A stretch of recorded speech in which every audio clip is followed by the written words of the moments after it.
Hello everyone, I'm Brian. Tonight I'm reacting to Ask Swami with Swami Sarvapriyananda, April 7th, 2019. So, question and answers, which I actually do like, because at least I can answer very specific questions.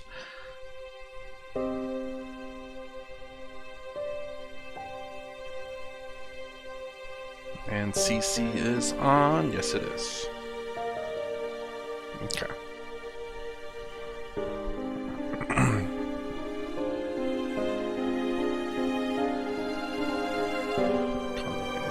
Life force an illusion.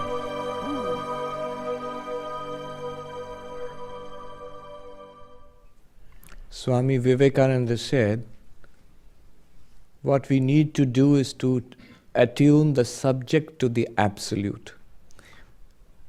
What it means is, the subject means I, me, myself. And right now we are attuned to the body-mind. I think I am this limited person. I don't think it, I feel it. It's my reality. Attuning the subject to the absolute means shifting the reference of the I. I am Brahman. I am the absolute. I am that unchanging awareness.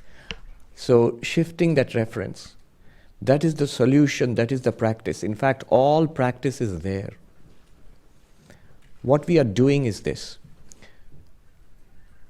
The shifting of the attuning of the subject to the absolute, it cannot be done at once. The skillful way of doing it is, first become aware of the physical, the gross, the physical, then move to the subtle, then from there move to the causal, and from there, awareness of awareness. So first catch hold of something that can link the physical to the subtle, and that is the breath.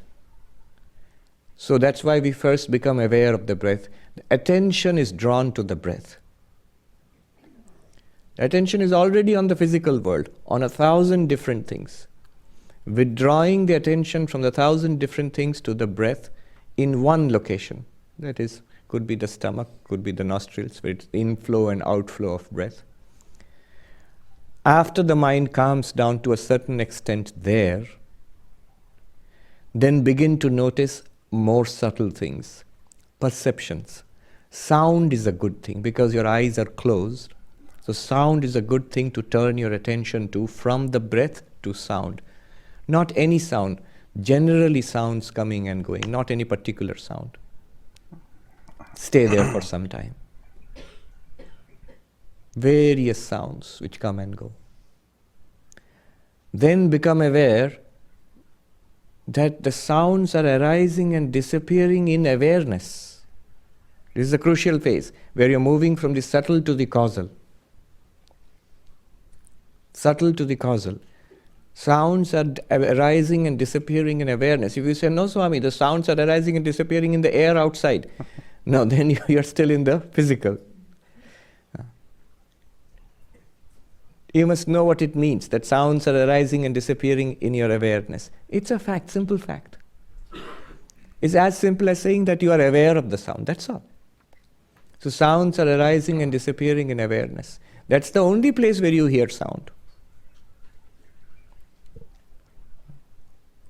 Where do we hear sound? Do we actually hear the vibration in the air outside? No, we are not even aware of that. No, only when it comes into the ears and transmitted by the auditory nerves to the brain and the brain center, somehow it is converted into a mental impression which is presented to us in the mind, in our awareness. That's where we are aware of sound. So sounds arise and disappear in awareness. Become aware that not only sound, all other perceptions, sight and pressure and heat and comfort, discomfort, smells, tastes, all of them arise, shine and disappear in awareness. Not as a practice. Notice it as a fact. It is true. That is true. It's a fact. Notice it. This is, you're moving to the causal level, from the subtle to the causal. Then notice this awareness itself. This awareness itself cannot be objectified. It is that which objectifies. Sounds are objects. Smells, tastes, forms, they're all objects. But the awareness itself is the pure subject.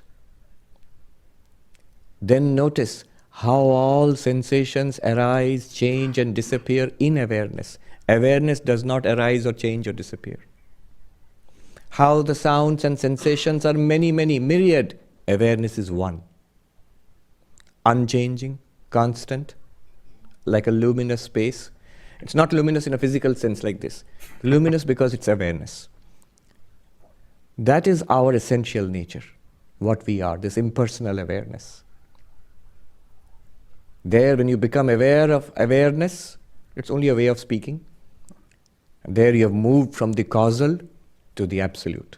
This is attunement of the subject to the absolute. This realization, this knowledge, once for all, that I am that ever-shining awareness, on which we put an overlay of thoughts, perceptions, ideas, on which an overlay of sensory inputs, sound, smell, taste, touch, and then which we again solidify into, in our own awareness, into an external world, into a body, and interact with it. But it's all the time that awareness only. This is attuning the subject to the awareness, to the absolute. What good does it do? All good is there. When the subject is lost in objects, samsara. I was trying to associate the three things he said to Osho when he talked about the separation between yourself and the first part being the body, second part being the emotion, and the third part being the thought. Once you've able to separate yourself from these three things, then you are able to essentially separate yourself from, well, the material realm, I suppose. It's been a long time since I watched that, but it's kind of a little hard for me to translate, but that's basically what he's saying here. It was from the gross to the subtle to the causal. I was a bit confused on what he means by the causal. I was trying to associate with Osho, the gross makes sense, the body. The subtle, is that the emotion, right? And then the causal, is that the thoughts? I don't know if they trade one for that or not. And then once you, again, this is something that actually made really good sense to me whenever Osho said it. It made sense about the body. It is something that you can touch, feel. Your emotions is something separate. You don't feel your emotions in your hands necessarily. And then your thoughts and emotion are in fact separate, and from your thoughts are separate from your body. So if you can, and those are the three things basically that I can only think of that are in your body, I think. Your body, your emotions, and your thoughts. And once you separate yourself from all of that, I don't think there's anything really left. I've not really thought about it very hard, but I'm thinking about it now and I can't think of anything else. When the subject is merged into that absolute, into that awareness, I am that awareness, moksha, liberation. That awareness cannot die. It's not born, it does not die. That awareness cannot fall sick. That awareness is neither delighted nor depressed. That awareness is not bored or excited. That awareness does not need anything. If you notice in your own intuition, that awareness, do you think it needs anything? No. That is something I think that's very hard for probably Western people, or well, just people generally who don't study this. Even for me, I mean, it took a while for me to understand that the I, is the consciousness, is basically, how do I say, it has no emotions, no thoughts, and no needs. And that was genuinely mind-blowing, because again, before watching these, I thought of myself as the body, to some degree. I know I'm the mind, but then as I watch this video, it's like, okay, maybe I'm not completely all of the mind, and maybe I'm a small portion of the mind, and that's as far as I've gotten so far. That's where I believe the I is. That's weird to say that.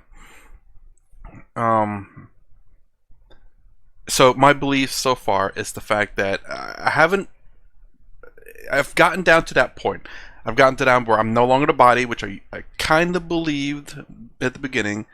I thought of myself as the mind, really, and then whenever as I watched this and I started listening, it's like, okay, I'm not maybe entirely of the mind. Each portion of the mind does something different.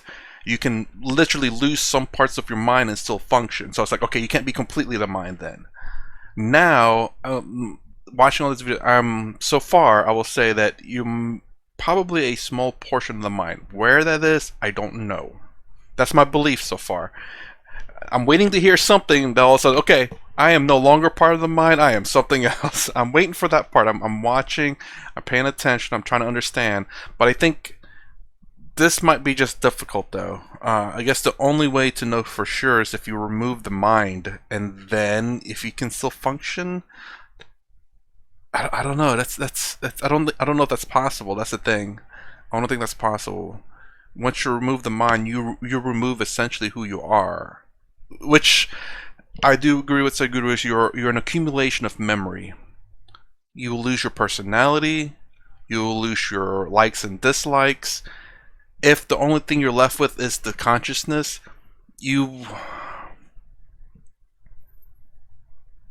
it's almost like a lobotomy.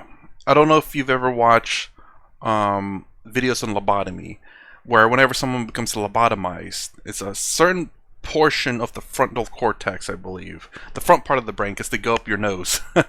And whenever they destroy that, a lot of people who know these people say they're changed. They're not the same person anymore. But now it makes me wonder if they still have their memories, but their emotions may be forever damaged or gone. Essentially, maybe their preferences are gone. Let's continue. Talk too much. The body needs food and shelter, and mind needs education and entertainment and praise and support. But that awareness does not need anything. That awareness is the same in everybody. Same in everybody is a way of speaking. Actually, everybody is in that awareness. It's not that the awareness is in everybody. And you are that. It's the absolute, it's the one reality of the universe. And that is the meaning of Om. When we chant Om, A-U-Ma, the Sanskrit sounds, put it together, it becomes Om. A stands for the physical, the gross, the breathing, the breath itself. No, the A stands for the actual physical sensation of breathing. Okay. Then U, as we go from Om, we go into the U, that stands for the subtle, the in-between, where you're listening to the sounds in the awareness, the sensation sounds in the awareness. Still objects, but subtle. When you move and notice that it's in a space of awareness, they all merge back into the awareness, that's the causal. That is when Om ends. Beyond that, the real you, the awareness itself, the silence beyond Om. That's the meaning of Om. Okay, that's the Vedanta lesson for today. So we have questions from all over the world. And no matter how many of these sessions we hold, we are far behind. We keep accumulating lots and lots of huge backlog. I'm afraid I might have to be born again to answer all the questions. So, Why afraid? Oh yeah, that's a very good question. Why afraid? So we shall take a question from the internet audience, and then we shall. I invite people from the live audience here to come forward with their questions. So think up your questions and raise your hand when I'll ask you, and then you can come here and ask the question. Yes. Swamiji, we've got a lot of questions on your favorite subject, consciousness. Okay. Surprise. Surprise. The first one is from Chaitanya S. Ramana Maharshi's direct practice of who am I takes me to a point where every little movement in the mind triggers the root question, which centers me very close to a daunting silence. But something in me refuses to go any nearer to that silence, which triggers another movement, and I'm back at the starting line, ready to repeat the loop. This practice does give me a sense of peace, but how do I overcome this aversion of the unknown and start to revel in that silence? Trying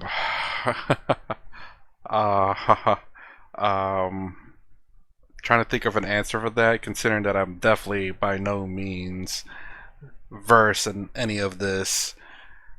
This sounds like a fear, but this is definitely outside of the realm of normal fear. It seems like fear, because again, it seems like every time she doesn't want to get close, as far as her words are saying, and all of a sudden she just goes back to the very beginning. She's looping back to the beginning. Something's preventing her from going forward. Generally speaking, that's fear. But this is a different realm than normal fear, so I don't know. Very good question. This refers to Ramana Maharshi. You know the famous "Who am I?" Am I audible to everybody? Yes, at the back. So what he would do is, anything that you ask, he will ask you, who is asking? The simple teaching method. He throws the question. It's a kind of philosophical jiu-jitsu. He throws the question back upon yourself, yes. So, how do I get peace of mind? Who is asking this? Find out that. What is the best way of meditation? Who is asking this? Find out that. Sometimes people misunderstood. Somebody came and asked for spiritual advice, and Ramana Maharshi apparently said, "Go back the way you have come." And the shocked person stood up to leave and said, no, that's not what I mean. Where you have come means this person, from where it has come, we trace it back. Basically what we were doing today. Yeah. Then there is a funny story of, and I confirmed that from a follower of Ramana Maharshi that it's true, it really happened. Somebody who was a devotee of God, not so much interested in this, who am I? So he came and said, this method doesn't appeal to me, but I have a lot of love for Narayana, Vishnu. For Narayana. Is that all right? And the Maharshi said, yes. And so when I die, will I go to Vaikuntha, the heaven, to the abode of Vishnu, Narayana? Yes. Oh, I will. Yes. And there will I see Narayana? Yes. Oh, I will see Narayana. Vishnu, God? Yes. And will Narayana see me? Yes. He will see you. That's quite a very, very positive statement. Maybe I'm overly cautious. I guess, I don't know. I mean, I don't like saying this kind of stuff, but, well, not really don't like. It's just that, I don't know, I'm a little fearful if I were to give people advice, and this is just me personally, I would always caution them, saying, as long as you continue to follow the path, then yes. Because if you just say yes, I'm like, okay, then I can do anything, and you guaranteed me that I would see this or do this. And I guess that's just a very caution part of me. I try to be caution. I don't know if I'm always caution or not, but I will say, as long as you continue to follow the path, yes. Will I see Vishnu? So long as you follow the path of Vishnu, yes, or whatever path this person is following. Will he see me or she see me? And I'm like, so long as you're following the path, yes. As opposed to just yes, you're guaranteed. But maybe that's maybe let's assume that so long as you continue the path, you will experience all of this. Oh, he'll see me. Look at me. Yes. And will he speak to me? Narayana, will God speak to me? Yes. What will he say to me? What will he say to me? He'll say, find out who I am. Find out who you are. You wouldn't know. Who am I? Oh. Now when you try it, as this person has, many people, they do that. And for hours and hours in a day, it's not like a mantra, it's not like that. The way it is done is, the actual practice is, it's a form of Vedantic nididhyasana, Vedantic meditation. The way it's done is, any sensation, any thought that comes up, just ask, to whom is it coming? So that's the way you do it. So thought comes, who is thinking this? A sensation comes, who is thinking this? This body, this mind. Now when you do that, for some time, You're not looking for an answer. You're trying to discover there's a reality. You're not looking for an answer which you can write an essay on. When you discover, actually it's a reality within. You feel that. And what will happen is very soon a peace descends upon you. The frantic activity of the senses and of the mind cease. There's a silence which descends upon you, which he noticed. This person who's writing, he has noticed it. If you try it sincerely, silence comes. And this silence is the deepest possible silence. I think Emily Dickinson wrote about it on silence. Very beautiful poem. I don't remember the exact words, but there's something like this. Different kinds of silence. He says, there is the silence of the seas, of sailor alone in the seas. Imagine the vast ocean and one little boat and a sailor. I just sort of imagine that. So there is a sound of the waves maybe, but there's a deep silence. There's nothing there. I remember I visited New Zealand and I went to a beach, very cold and lonely beach, and there's ocean in front. And I asked, what's there beyond that? And they said, nothing. This is the end of the earth. After that, this ocean goes on and on and on to Antarctica. I was thinking about what New Zealand. Oh, okay, yeah, that's that. I was thinking about what he said about the ocean being in the boat or on that beach. The fact that there is sound means it's not empty, but the sound itself is kind of a way of saying it is empty. Because generally speaking, when you just listen, there's always a lot of things going on. But when you hear just Mother Nature or Earth, and it's just one sound, it is a strange kind of empty, even though there is a sound being made. I think I've heard it some time ago. It's weird to say that I haven't heard silence in a long time, but then I lived in a city with a lot of electronics and AC and wind and cars and all that. And I think this was when I was in my birth country.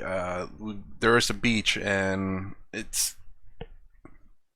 I don't think a lot of people. There was not a lot of people there. I just remember just hearing the ocean, and that's it. Nothing else. For a short time. Obviously, my parents were there. But yeah, and then that's what I was imagining whenever he said that. It's like just imagine hearing the sounds, and I was just imagining hearing like the ocean, and that's it. Even though there's a sound, it sounds empty. It's weird to say that. So imagine from New Zealand to Antarctica, nothing, just ocean. Vast ocean and the vast sky. Imagine a tiny boat. There's the silence of the sailor on the seas, alone on the seas. There is the silence, she goes on one by one. There's the silence of death.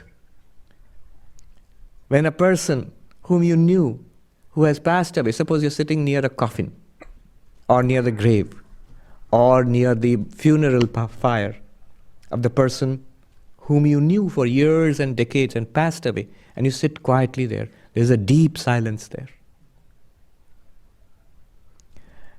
And then she says, these shall be noise compared to, this is the final silence, she says, these shall be noise compared to that polar silence of the soul turned within itself. How beautiful. The polar silence of a soul turned within itself. The soul turned within itself, that happens when you pursue consistently, who am I? So a deep silence comes. Now, here's the question. It's a very subtle question. If you follow, you'll understand. And the answer is also very important. His question was, there's a fear of unknown. I retreat from that silence. Don't. That silence is not the ultimate reality. But first, something has to be done. Notice that silence is appearing to you, the meditator. Just as the world appears to you, the silence of the world also appears to you. It's not alien. It's not something different. It is very intimate. It is your own. It's the closest to you. So what you do is sit in that silence for a while, but that's not the end. The important thing comes next. Because I have met people meditators who have gone to Arunachala where Ramana Maharshi meditated, who have meditated long time and they have experienced this silence and they have sat in that silence and they say, they told me, they say, it is the most life-transforming, wonderful experience of my life. And I wish I could recapture that again. What do I do now? What next? First, I wish I could recapture that again. And second, what do I do now, next? The answer is this. That silence is also not the goal. When you have that silence, or at least simulate, recreate that silence in your mind, then you do this. You ask what Ramana Maharshi would have wanted you to do. At that point, ask, to whom or to what is this silence appearing? Then you will go to a silence beyond silence, which is not a silence which comes and goes, which is a silence which is always there right now. We only don't notice it. That silence is Atman, the Turiya, the underlying consciousness, that awareness of awareness which we're talking about. It is there only beyond silence. What is that silence? First of all, the deepest possible silence. That's the silence of the objective world, when all objects are erased. Physical world, body, sensations, thoughts, emotions, ideas, personality, all not there. A deep, as Emily Dickinson says, a polar silence falls upon you. That's the silence, the absence of objects. But that absence also is shining in that awareness which you are, that pure subject, not an object. There the last turn has to be done. And that turn has to be done carefully, otherwise thoughts will start again. It's I was laughing just because it makes it sound like, you're running a race. All of a sudden you stop at the finish line. It's like, I made it! No, not quite. You still have to cross the finish line. It's like, wait. Are you telling me I'm not finished? It's like, no. You still have to cross the finish line. Oh man, that's probably the hardest thing to do. I mean, it's getting past that silence. I'm trying to imagine it, but obviously it's best to experience it. If I can only get to the silence part first. But I know a lot of people suggested different meditations. Don't have. I'll say I don't have time for that right now, and it makes me think of a comedian called Brian Regan, who made a joke about people who are not wearing glasses.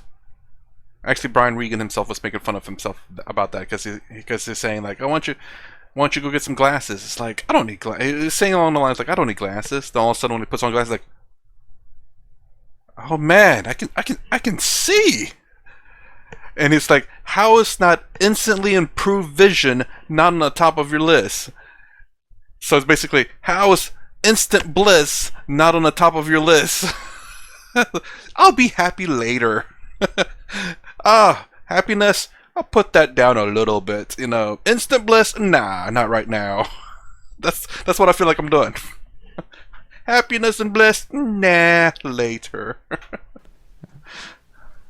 The turn is not done by an actual question. It's just your investigation of that who am I that will carry you beyond that last silence. Beyond that, I cannot say anything more. What you will discover beyond that is the goal of life, is you yourself. And that never goes away. Once you have discovered it, you never feel that I found something, can I get it back again? No. Not only that, you will discover something remarkable. You don't have to go to that silence also to discover that. You will find even in the midst of this, even when the movie is running, you notice what is the screen. See, first you have to switch off the movie to notice the screen behind it. But after that, let the movie run. You know where the screen is. You're aware of it. That will happen. Good question.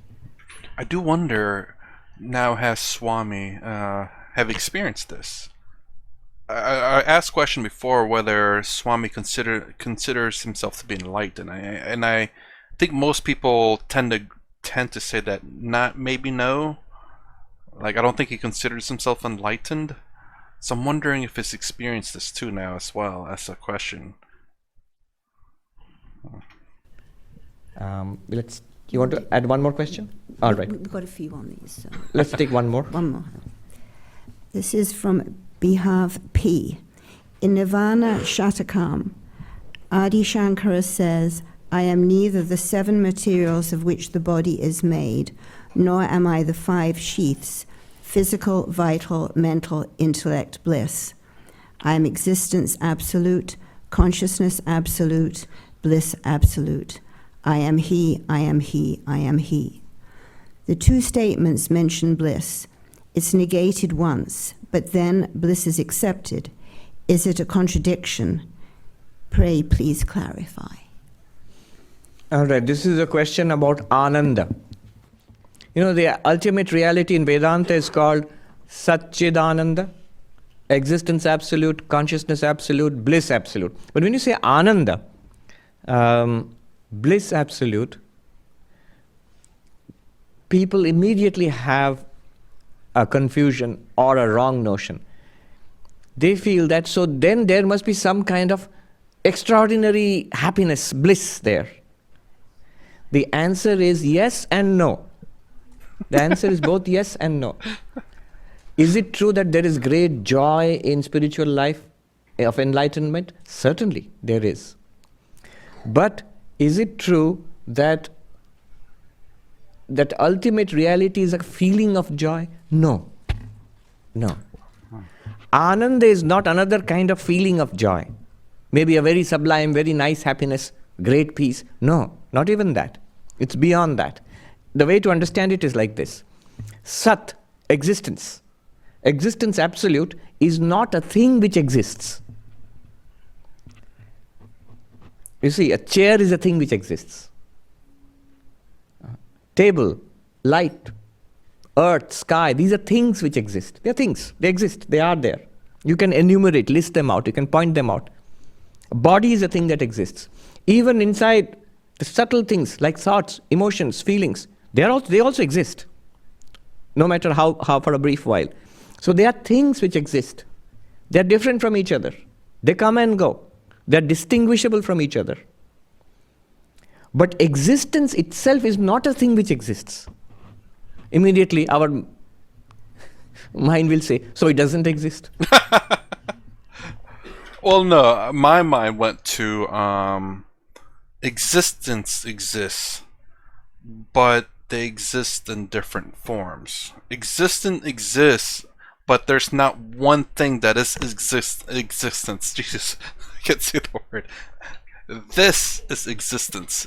This is existence, but not one of these things is existence. This is a carpenter's pencil existence. This is a pen existence. But yes, that's very interesting. But it doesn't exist now. I get what it's saying.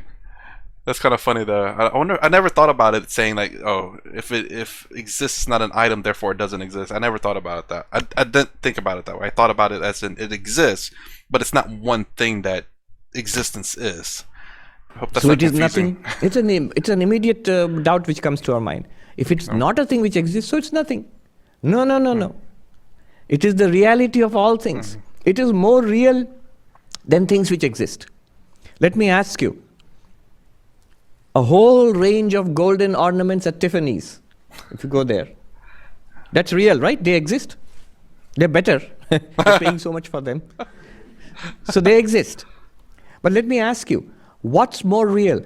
Those necklaces and bracelets and tiaras, or the gold which is their substance, which is real? Is the gold which is real? You say, no, both. Not both. If both were real, you could have them separately. Can you have a tiara apart from the gold which constitutes it? No. Okay. I had to think about that one for a second. It's like you can have a tiara that's made out of silver, then you can have a silver tiara and a gold. But he's trying to say the fact that when you create the tiara out of gold, you cannot separate the gold from the tiara. The gold itself is shaped in a tiara. So if you try to try to separate the gold, you cannot. There's no way to separate the gold from the tiara, from a gold tiara. It has to be, gold has to be there for tiara to exist. Because you can have a silver tiara, but and then you can have gold and then silver. But he's talking about like if a gold tiara, you cannot separate the gold from the tiara. Disappear.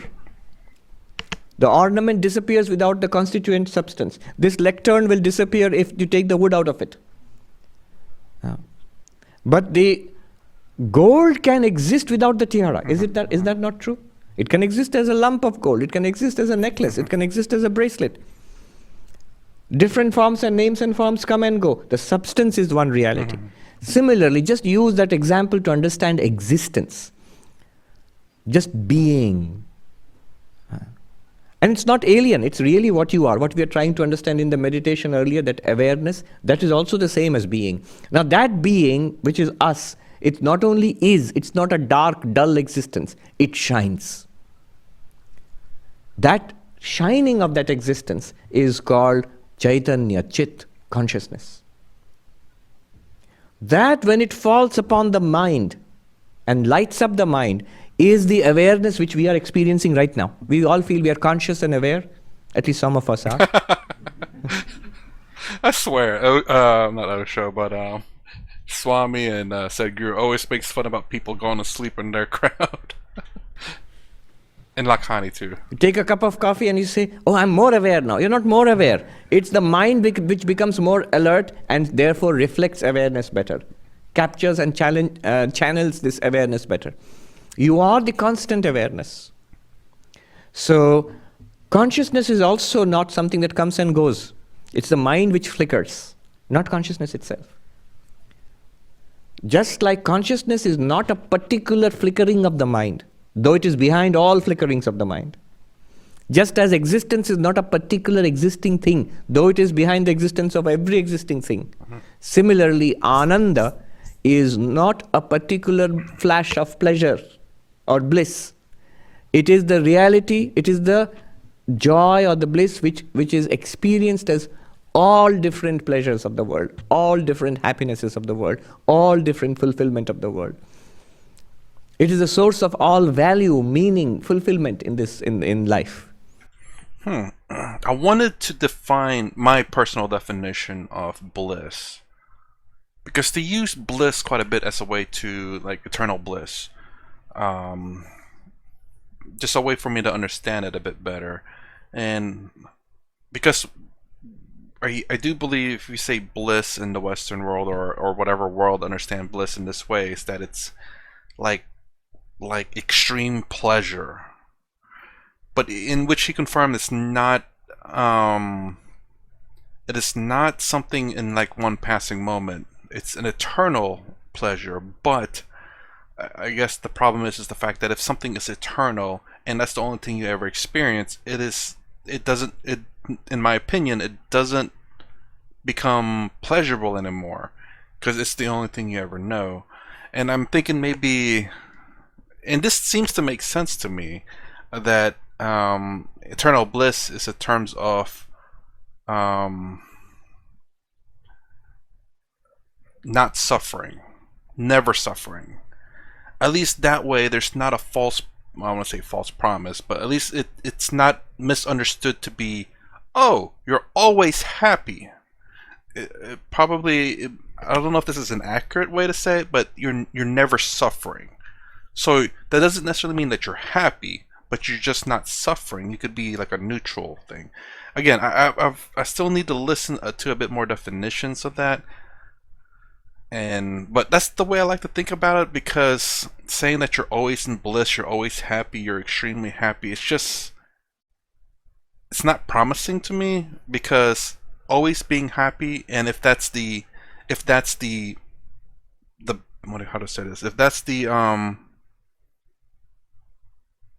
constant, then it's no longer happy. That's just your normal state.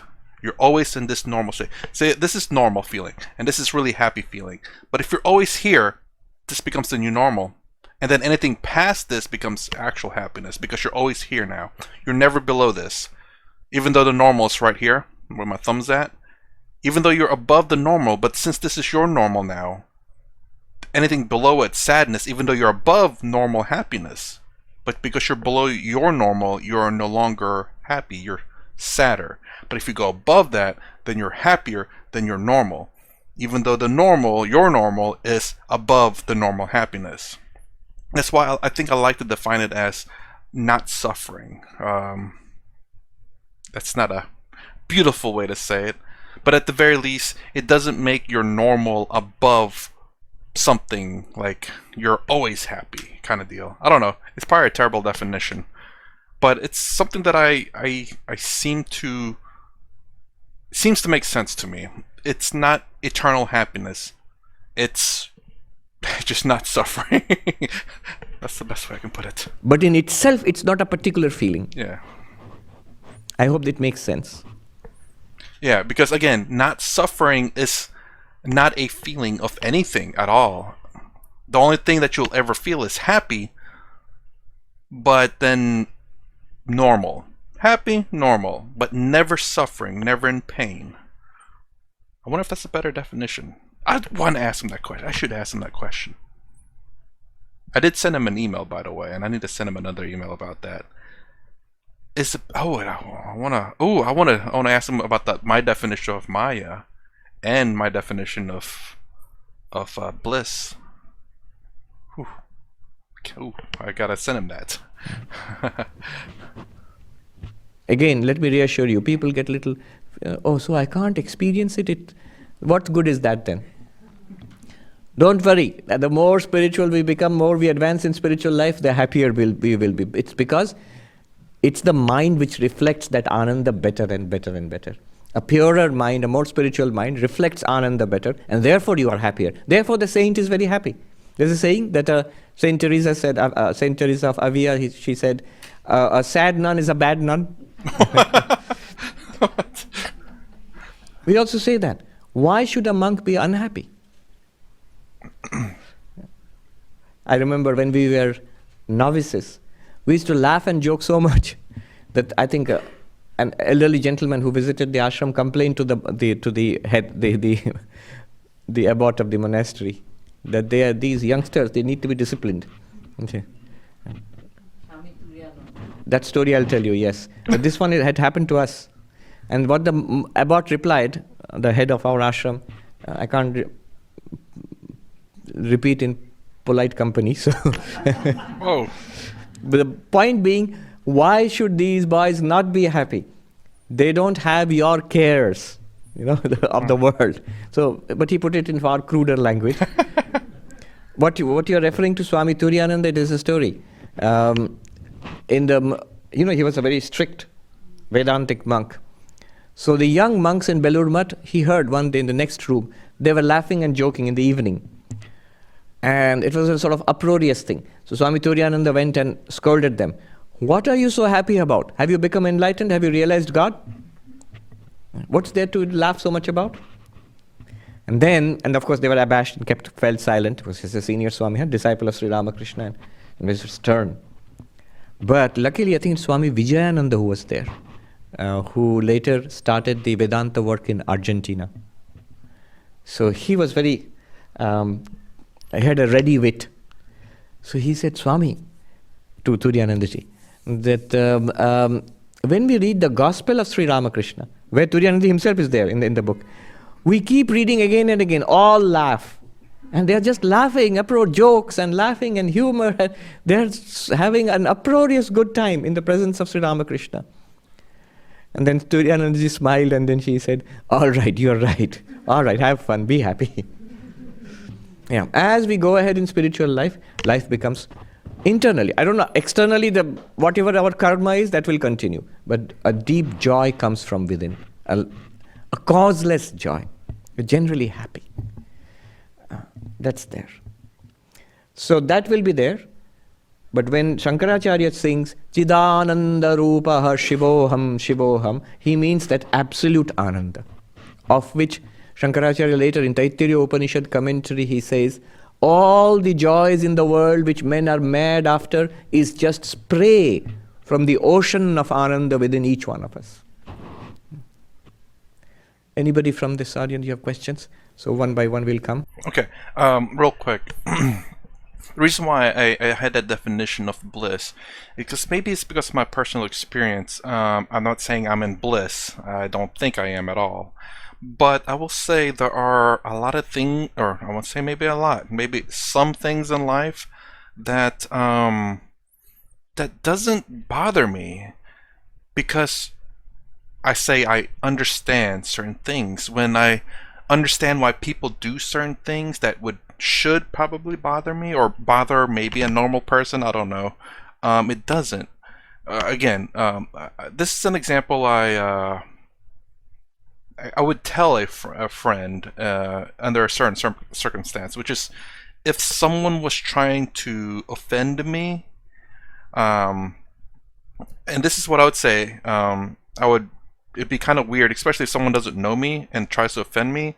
I'm like, I mean, you don't know me, so you can't really offend me because I don't know you, and something must have happened to where you had gotten mad, and it can only feel sorry for you for somehow getting mad at me for whatever reason that may be. That's probably a terrible example, but again, like someone trying to offend me, it's something has to have gone really wrong with that person to do that to me, and it would not bother me. Well, I would say it probably does bother me a little bit, but it's not so much that it comes out, and then after a little bit, I no longer become bothered by it. But it's that understanding. Again, I'm not saying I'm freaking perfect. I'm not saying that I'm living in bliss or anything, but there is something there that where certain things that should be suffering and I'm not quite suffering. Maybe not as much, or maybe I get over it a little bit quicker. And it's the understanding of that. And I think that's the reason why I like that definition of bliss, is because it's not, to me, I guess it's not a guaranteed of happiness, but bliss seems to me like a guaranteed of not suffering, which will at least give you in my opinion, maybe a reality of not expecting to be always happy, which is what I think he kind of said there, where bliss is not saying, oh, I'm happy and now I'm normal, I'm happy, like the happy moments. It's not the bliss. It seems to be, as far as I can understand it and how I like to understand it, is the not suffering part. I'm going to pause right there because I've talked too much, way too much, and it's going to be might be a three-parter. It looks like it's a three-parter. Alright, I got to pause right here, guys. If you like my content, please consider subscribing. Thumbs up, thumbs down below. Thanks for watching. I'll see you in the next vid.